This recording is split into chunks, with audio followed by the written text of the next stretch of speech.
তোদের আজকে পড়া ধরবো। অনেক দিন ধরে পড়া ধরা হয় না তোদের। দেখি কে কেমন পড়াশোনা করে এসেছিস। হ্যাঁ স্যার, পড়া ধরুন স্যার, পড়া ধরুন। বলতো পল্টু, ঘড়ির কাঁটার দিক বলতে কি বোঝায়? স্যার, বল্টু কি করে জানবে? ওর ঘড়িটা যে ডিজিটাল ঘড়ি। তুই বলতো কালু, পরীক্ষায় অন্যের খাতা দেখিয়া লেখাটা অন্যায়, এই বাক্যটিতে কর্ম কোনটি? স্যার, এই বাক্যে কোনো কর্ম নেই, পুরোটাই কুকর্ম। দেখ, তোদের মতো বয়সে আমার মনে বিশ্বাস ছিল যে আমি সব জানি, কিন্তু এখন এই 56 বছর বয়সে এসে বুঝতে পারছি আমি কিছুই জানি না। এই কথাটা জানতে আপনার এত বছর লাগলো স্যার, অথচ আমরা আপনাকে দেখা মাত্রই বুঝেছিলাম যে আপনি কিছুই জানেন না। বেশি বাজে বকিস না, বুঝলি? আমি প্রশ্ন করছি, ভালো ভালো উত্তর দে। নীলু, এত তো বকছিস, বলতো গাছ থেকে আম উপরে না গিয়ে নিচে পড়ে কেন? স্যার, এটাও আপনি জানেন না? উপরে আম খাওয়ার কেউ নেই বলে আমগুলো সব মাটিতে এসে নিচে পড়ে। চুপ করে বস, বেশি বকিস না। কাল তুই গাবলুকে চেয়ার ছুঁড়ে মেরেছিলি কেন? কি করব স্যার, বেঞ্চটা যে খুব ভারী, তাই চেয়ারটা হালকা লাগছিল, তাই চেয়ারটাই ছুঁড়ে মেরেছিলাম। তোদের নিয়ে আর পারছি না, তোদের শুধু কথাই কথা। কালু, বলতো, তুই ভাগ শিখেছিস? হ্যাঁ স্যার, ভাগ শিখেছি। বলতো, তোকে 10টি পেন্সিল দেওয়া হলো, 5 জনকে এগুলো সমানভাবে ভাগ করে দিতে হবে বলে, প্রত্যেকে কটি করে পাবে বলতো চটপট? বলতে পারবো না স্যার, আমি শুধু চকলেট আর লজেন্স ভাগ করতেই জানি। চপ, বদমাশ কোথাকার। বল্টু, তুই বলতো সিস্টার মানে কি? স্যার, সিস্টার মানে তো হাসপাতালের নার্স। কালু, তুই বলতো এখান থেকে চীনের দূরত্ব বেশি নাকি চাঁদের দূরত্ব বেশি? স্যার, এখান থেকে না চীনের দূরত্ব বেশি। তাই হয় নাকি বোকা কোথাকার? এখান থেকে চীনের দূরত্ব বেশি তাই হয়?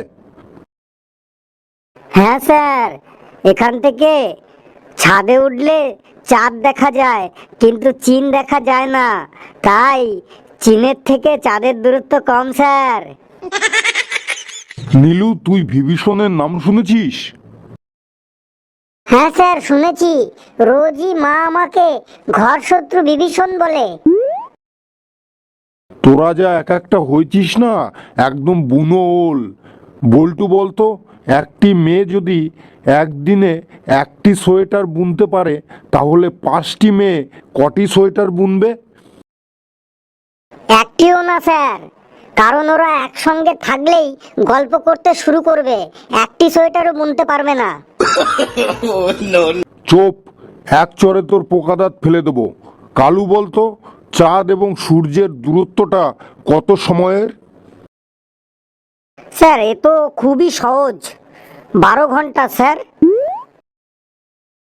কেন কেন 12 ঘন্টা কেন?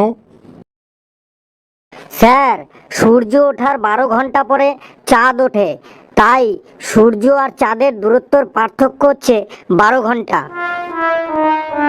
তোরা দিন দিন না একটা যন্ত্রতে পরিণত হয়েছিস, এক একটা যন্ত্র।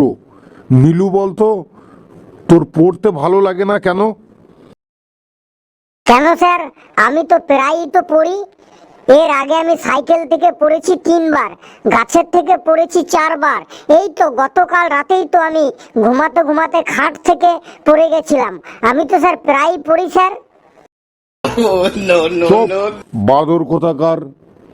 কালু বল, পিঁপড়ে আমাদের কি কাজে লাগে বলতো চটপট? স্যার, পিঁপড়ে আমাদের অনেক কাজে লাগে স্যার। পিঁপড়ে আমাদের জানিয়ে দেয় বাড়িতে মা কোথায় মিষ্টির হাঁড়ি লুকিয়ে রেখেছে। এটা আমি পিঁপড়ের সাহায্যে জানতে পারি। তুই দিনের দিন না খুব মাথা মোটা হয়ে যাচ্ছিস, বুঝলি, খুব মাথা মোটা হয়ে যাচ্ছিস। আরেকটা বলতো, মধু পরীক্ষায় ফেল করেছে, এই কথাটার ভবিষ্যৎকাল কি হবে? একদম সিম্পল স্যার, একদম সিম্পল। মধু পরীক্ষায় ফেল করেছে, এর ভবিষ্যৎকাল হবে মধু একই ক্লাসে পড়ে থাকবে স্যার। কালু, চাপকে পিঠে ছাল তুলে দেবো তোকে আজ। বল্টু বলতো, ছাত্ররা সব থেকে বেশি কোন শব্দ দুটি ব্যবহার করে? সব থেকে বেশি বলতো। পারবো না স্যার। একদম ঠিক বলেছিস। নীলু বলতো, পটলা চুরি করেছে, এর ভবিষ্যৎকাল কি হবে? স্যার একদম সিম্পল, পটলা যদি ধরা পড়ে তাহলে ওর কারাদণ্ড হবে, আর ধরা না পড়লে ও বড়লোক হয়ে যাবে। এ তো একদম সিম্পল। চুপ, একদম কথা বলবি না। তোরা কি জানিস বিদেশে একটা 15 বছরের ছেলে নিজের পায়ে দাঁড়াতে পারে? এ তো দেখছি স্যার আমাদের দেশের ছেলেদেরই বেশি অ্যাডভান্স, ওরা তো 3 বছর বয়সেই দাঁড়াতে পারে। ওরে, এই দাঁড়ানো সেই দাঁড়ানো নয়, এই দাঁড়ানো হলো নিজের পায়ে দাঁড়ানো, মানে ওরা রোজগার করতে পারে, ওরা টাকা ইনকাম করতে পারে। এই দাঁড়ানো মানে সেই দাঁড়ানো রে।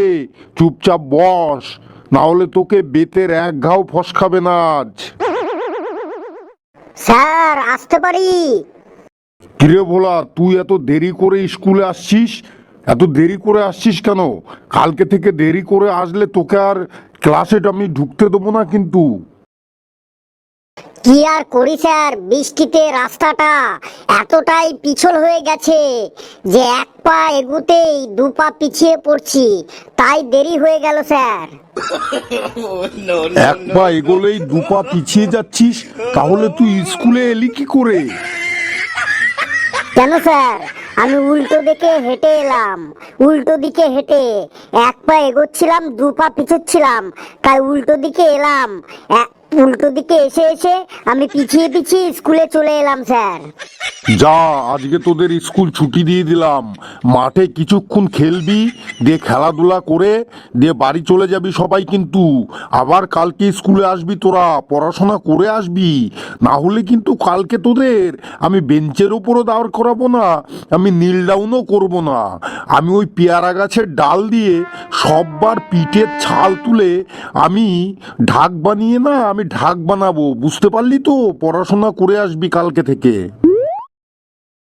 বন্ধুরা, আমাদের ক্লাসরুম তোমাদের কেমন লাগলো? ভালো লাগলে অবশ্যই লাইক করবে, ভিডিওটাকে শেয়ার করবে, আর চ্যানেলটিকে অবশ্যই সাবস্ক্রাইব করে দেবে। বন্ধুরা আজকে আসি, আবার পরের দিন দেখা হবে।